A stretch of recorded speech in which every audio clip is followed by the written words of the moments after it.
சத்குருவே சரணம். தற்கொலையை தூண்டும் கிரகங்கள். இப்போது நிறைய பேர் பார்த்திங்கன்னா இன்றைக்கி பேப்பரில் பார்க்குறோம், டிவியில் பார்க்குறோம், நிறைய இளம் பெண்கள் தற்கொலை செய்துக்கிறாங்க. இப்போ கூட சமீபத்தில் ஒரு இடத்துல ஒரு இளம் பெண் திருமணமாகி ஒரு 1.5 மாதம் 2 மாதத்துலேயே தற்கொலை பண்ணிக்கிட்டாங்க. அவர்களுக்கு என்ன கிரகங்கள் ரோஹித ரீதியில் பார்க்க போனீங்கன்னாக்கா, எந்த கிரகங்கள் எப்படி இருந்தால், அஷ்டமாதிபதி அதாவது 8ஆம் அதிபதி 8ஆம் இடத்திலே உச்சமடைந்திருந்தால் ஒரு பாயிண்ட். ரெண்டாவது, சந்திரன் உச்சமான ரிஷபத்திலோ லக்ன கேந்திரமோ இருந்தால் இந்த தற்கொலை எண்ணங்கள் உருவாகும். இப்போது ஒரு ராசியை சந்திரன் கடக்கும் போது 2.5 நாள் ஆகுது. அப்படி கடக்கும் பொழுது ஒரு சஞ்சலங்கள், மனோகாரகன் சந்திரன் தான் இந்த மனக்குழப்பத்திற்கு காரணம். அதுபோல் 8ஆம் இடத்தை கடக்கும் பொழுது சந்திராஷ்டமம். அந்த 2.5 நாளில் பார்த்திங்கன்னா ஒரு தப்பான முடிவு எடுப்பாங்க. அதனால் சந்திராஷ்டமத்தில் உங்கள் கவனமாக இருக்கணும்பாங்க.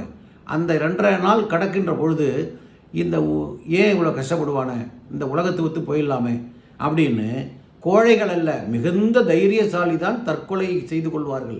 நிறைய பேர் சொல்கிறாங்க கோழையாய் அப்படின்னு.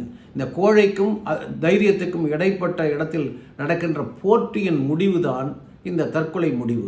அந்த தற்கொலை முடிவு வந்துட்டாங்கன்னா நீங்கள் யாராலையும் காப்பாற்ற முடியாது, அவங்க தற்கொலை செய்து கொள்வார்கள். ஆனால் இப்படிப்பட்ட கிரகமுள்ள ஜாதகக்காரர்கள் முன்கூட்டியே தெரிந்தால் அதற்குரிய பரிகாரங்கள் செய்து கண்டிப்பாக அவர்களை காப்பாற்றி விடலாம். இது ஜோதிட சாஸ்திரம் சொல்கிறது. சரிங்களா? வாழ்த்துக்கள், வணக்கம்.